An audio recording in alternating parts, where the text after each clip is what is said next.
Welcome back, guys, to Praxis. If this is the first time you've joined us, basically each week I'm sharing a spiritual practice from the life of Jesus that I think if we engage in, if we put into practice in our lives, will just kind of help us grow in our walk with God, will help us grow in the fullness of life. And I want to talk to us today about the practice of Sabbath. A Sabbath is a day of rest and a day of worship. I want to read a couple of verses of scripture. This is from Mark chapter 2, verse 23. Jesus is having one of his many run-ins with the Pharisees. It says, one Sabbath, Jesus was going through the cornfields, and as his disciples walked along, they began to pick some ears of corn. The Pharisee said to him, "Look, why are they doing what's unlawful on the Sabbath?" He answered, "Have you never read what David did when he and his companions were hungry and in need? In the days of Abiathar, the high priest, he entered the house of God and ate the consecrated bread, which is lawful only for priests to eat. And he also gave some to his companions. Then he said to them, the Sabbath was made for man, not man for the Sabbath. So the Son of Man is Lord even of the Sabbath." I don't know if you've heard of Sabbath before. Growing up, I think Sabbath was one of these things that was talked about as like a legalistic thing that Jewish people did that, thank goodness, Jesus has come and done away with. He said we don't need to do it anymore. You know, it's not like God's got this list of things we need to do and Sabbath's on it, and if we don't do that, he's cross with us. That's not the case anymore. We can relax. And that sounded great, but at the same time, it felt awfully strange because the Sabbath was one of the 10 Commandments. And I didn't see anyone kind of feeling like permission to murder or steal or covet their neighbour's possessions because of what Jesus had done. So why did we feel permission to not keep the Sabbath? It just felt a bit strange. And you read Jesus here, and I think Jesus is getting to the root of what he's actually teaching about the Sabbath. I think we think that Jesus is saying, hey, you don't need to do the Sabbath, it's a waste of time, it's just legalistic nonsense. And that's not quite what he's saying. He says, the Sabbath was made for man, not man for the Sabbath. In other words, Jesus is saying, we don't exist to keep the Sabbath as some legalistic command for the sake of keeping a legalistic command. Instead, the Sabbath is God's gift to us.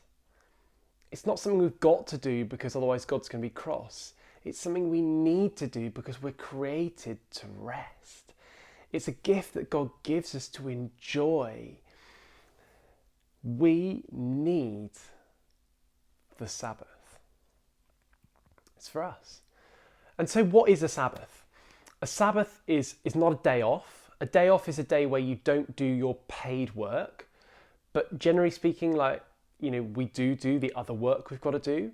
Work isn't just what we get paid for. Work is when I've got to sort the garden out and I've got to clean the house and I've got to ring the insurer to sort some things of that. Work is anything, in other words, that's not rest. A Sabbath isn't a day off. A Sabbath is a day of rest and a day of worship. And so what do you do on a Sabbath? Well, on a Sabbath, you do anything that's rest or worship. And that's it. You don't do anything else. And so if there's a job that needs doing, it doesn't happen because it's a day of rest. It's a day to let go. It's a day to say, I don't need to produce. It's a day to say, I don't need to complete. It's a day to say, that doesn't need to be sorted. I don't need to get up on the alarm. I don't need to be on the time clock. I don't need to be on my emails. We turn the emails off. We put the phone away. It's a day where I don't need to produce. It's a day where we don't buy things, but we actually enjoy what we've already got. It's a day where we just rest and we be with the people around us and with God. And so I wonder if we might try this practice this week. It'll probably be quite hard for many of us because if you're anything like me, producing comes so naturally and in some ways kind of invigorates you. It makes you feel good about yourself. The idea of not doing is actually really hard. We struggle to slow down enough to rest. But the problem is we need rest. And I found as I've started to practice this, at first it was quite hard, quite weird. And I needed actually to work quite hard to prepare for the Sabbath. I needed to kind of the previous day go out and get the food and sort the house so that I wasn't feeling like I needed to do those things on the Sabbath. I could be free to genuinely rest. But after I kind of got used to it a bit, after a few weeks of doing it, I cannot tell you how much of a life-giving practice it's been, how it's drawn me closer to Jesus, how it's resourced me for the week ahead, and how I've just felt more myself, more full of life as I've stopped, as I've let go of what I need to do, and as I've just rested and worshipped.